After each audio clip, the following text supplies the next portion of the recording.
అందరికీ నమస్కారం. ఈ మధ్య ఇంజినీరింగ్ ప్లేస్మెంట్స్ గురించి ఒక విచిత్రమైన వార్త చక్కర్లు కొడుతోంది. ఏంటంటే, మన దేశంలోనే టాప్ కాలేజీలైన ఐఐటీలలో శాలరీలు తగ్గుతున్నాయట.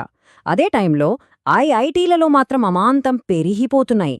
వినడానికి చాలా ఆశ్చర్యంగా ఉంది కదా. అసలు ఏం జరుగుతోంది?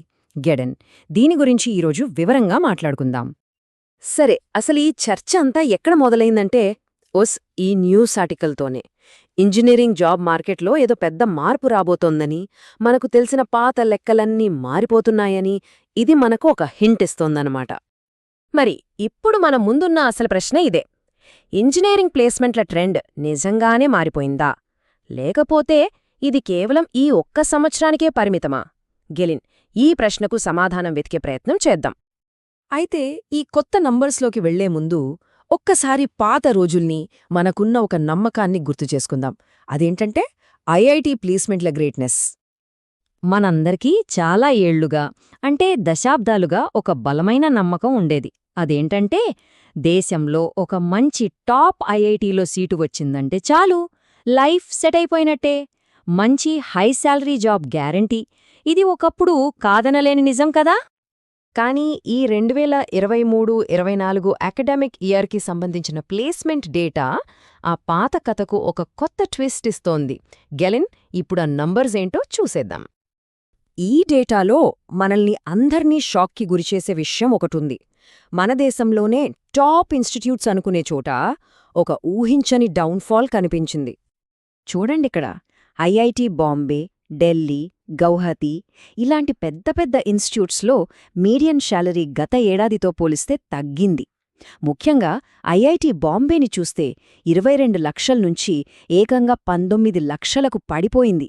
ఇదేదో చిన్న తేడా కాదు, చాలా ముఖ్యమైన మార్పు. అయితే ఇది కథలో ఒక భాగం మాత్రమే, నాణేనికి మరోవైపున్నట్టు. ఇదే టైంలో కొన్ని కాలేజ్లో సీన్ మొత్తం రివర్స్లో ఉంది. అవును, కొన్ని చోట్ల పరిస్థితి ఇలా ఉంటే మరికొన్ని చోట్ల మాత్రం గ్రోత్ అద్భుతంగా ఉంది. అసలు ఆ ఇన్స్టిట్యూట్స్ ఏంటో ఇప్పుడు చూద్దాం. ఈ లిస్ట్లో అస్సలు హీరో ఎవరంటే ఐఐటి హైదరాబాద్. ఐఐటి మద్రాస్ ఖరగ్పూర్లో కూడా గ్రోత్ ఉంది, కానీ ఐఐటి హైదరాబాద్ నంబర్స్ మాత్రం వేరే లెవెల్. అక్కడ మీడియన్ శాలరీ 30 లక్షల నుంచి ఏకంగా 32 లక్షలకు పెరిగింది. అన్బిలీవబుల్ గదా. 32 లక్షలు! ఇది ఐఐటి హైదరాబాద్ మీడియన్ ప్యాకేజ్. ఒక్కసారి ఆలోచించండి. ఈ ఒక్క నంబర్ చాలు ఇప్పుడు ప్లేస్మెంట్ ట్రెండ్స్లో ఎంత పెద్ద మార్పొస్తోందో చెప్పడానికి. ఇప్పుడు ఈ రెండిటినీ పక్కపక్కన పెట్టి చూస్తే మొత్తం కథ మనకు క్లియర్గా అర్థమైపోతుంది. ఒకవైపు ఐఐటి బాంబేలో మీడియన్ శాలరీ 12% తగ్గింది. మరోవైపు ఐఐటి హైదరాబాద్లో 5.4% పెరిగింది. ఈ తేడానే మనకు చాలా విషయాలు చెప్తోంది. సరే, ఈ నంబర్స్ అన్నీ మనల్ని ఆశ్చర్యపరుస్తున్నాయి. అంతా బానే ఉంది, కానీ అసలీ ట్రెండ్కి అర్థమేంటి? కేవలం నంబర్స్ కాకుండా దీని వెనుకున్న బిగ్ పిక్చర్ ఏంటో ఇప్పుడు అర్థం చేసుకుందాం. దీనికి ఒక ముఖ్యమైన కారణం జాబ్ మార్కెట్ ప్రస్తుతమున్న పరిస్థితి అయ్యుండొచ్చు. ఒరిజినల్ న్యూస్ ఆర్టికల్లో ఉన్న ఈ ఒక్క లైన్ చూడండి. కొన్ని కంపెనీలు ఇప్పుడు మొదట చెప్పిన శాలరీలో సగం మాత్రమే ఆఫర్ చేస్తున్నాయి అనుంది. అంటే మార్కెట్లో ఎంత జాగ్రత్తగా ఉన్నాయో కంపెనీలు మనకు అర్థమవుతోంది. ఇలాంటప్పుడు కొన్ని ఐఐటీలలో శాలరీలు తగ్గడానికి ఇదొక పెద్ద కారణం కావచ్చు కదా.